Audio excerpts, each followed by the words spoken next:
name is Amanda Cooksey. I'm going to be telling you the story behind the song Darkness Makes Me See. When you're shaking like a leaf, crying tears of horror and disbelief, just so grateful she's alive.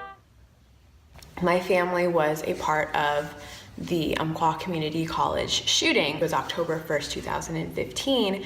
My little sister Grace was going there. So I remember the day very clearly because I was sitting up in my room. I wasn't working. It was a Thursday, and I was getting ready for a children's outreach that I direct. I remember my mom calling upstairs and saying to get down here. I just thought she was calling me down to tell me to eat something because my mom takes care of me like I'm 17 years old still. So I just kind of waited, and she called up the stairs again, and this time it was more urgent, and I continued to keep working. And then she called one last time, and so by the time I got down there, she was pretty upset, but she wasn't like mad upset. She was just stressed out upset. And then she told me why, and that was there has been a shooting at UCC.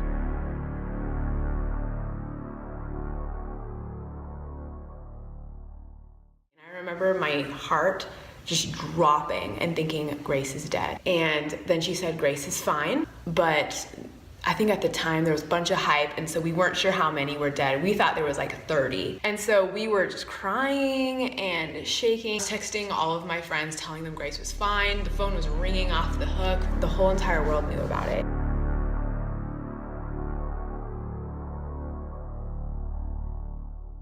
I remember the moment that I heard that Grace was fine, and I thought to myself, I will never fight with her again. We used to fight about really dumb things. Grace and I were both strong personality, kind of hard for us to get along. We shared a room. We would fight about who would get the fan at night. Stuff like that, just really dumb things. Even as we got older, the things that we fought about, the things that were important to us really aren't that important. And you realize that when someone that you love comes within a hair's breadth of dying. And with Grace, I remember being more and more shocked as the more news came out.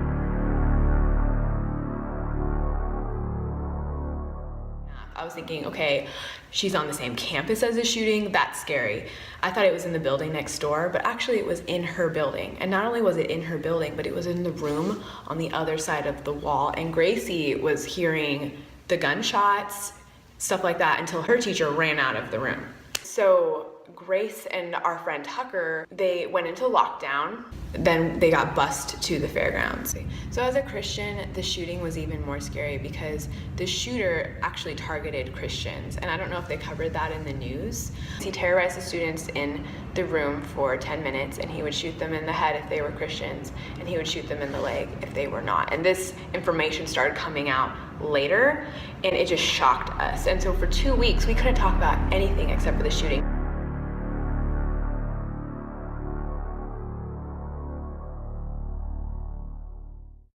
And everybody wanted to help. Everybody wanted to chip in. I have never seen such heroism hidden away in normal people. And I mean, these are people that eat too much pizza. They say words that you wouldn't say. They have like tattoos I would never get. Like, that is a very ugly tattoo. They have way too many cats in their house. You just never know who it is that's going to become the hero in a dark situation like that, and who's going to run. There were so many people that wanted to help. I wanted to help. Anything. My dad's pastor friend was going to be leading one of the funerals, and they needed a bunch of peanut butter and jelly sandwiches and chocolate chip cookies. It was Lucas Eibel's funeral. That was Lucas's favorite meal, and so they were going to serve that in the reception. And the first thing I could do to help was make chocolate chip cookies. But after that, just looking around the community, there were prayer tents everywhere. There were prayer vigils at night over and over again. People would go out in the football field and let out balloons. Everybody cared about each other. I mean,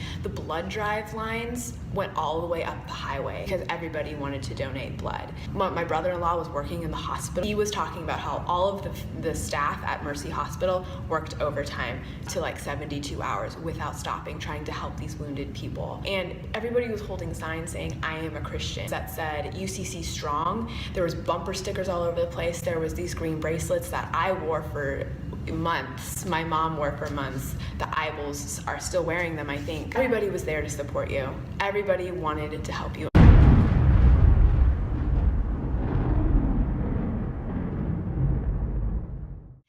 then once we got to know the Eibels through the shooting, they lost a quadruplet son, and we had Thanksgiving with them, and it was just the most heart-wrenching Thanksgiving. On one hand, we were so relieved that Grace was alive, and on the other, we were so heartbroken that Lucas was not with us. It was just such a soul-searching time, and you just can't sleep, you can't eat. I remember I'm usually enamored with the fall, and I just thought, I just can't stand this world. Your sense of security is completely gone, but at the same time, you realize what's important to you. It doesn't matter if the ref made a bad call at my brother's soccer game. You're not complaining about what kind of jam is on your bread. You're just grateful to be alive. You're grateful that people around you are alive. People who didn't care about God before suddenly started seeking God, especially since this shooting had such a strong Christian persecution attached to it. People were very much wanting to know why these kids would die for their faith. I remember the most beautiful thing that happened was, I actually wasn't there, but I heard about it. The first day my little sister went back to college, they had UCC supporters lining College Road, which is a very long road, lining it with these signs saying UCC strong. And overhead there were these trucks that I always grew up calling them cherry pickers, but I really don't know what they're called, like scientifically. Like electric trucks, their little, maybe it was fire trucks. I think they were fire trucks, and they had banners going over the road saying, "Welcome back, UCC students." And people going down that road were crying because it was so sweet. So I started writing this song 2 weeks after the shooting. It was really late at night or early in the morning. It was very dark, and all I could think of was how the darkness had made us see. It had made us see heroism in people. It had made us see how much we loved each other.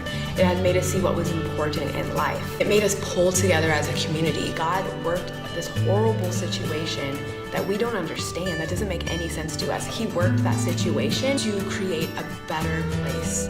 And I saw my town become a better place after this happened.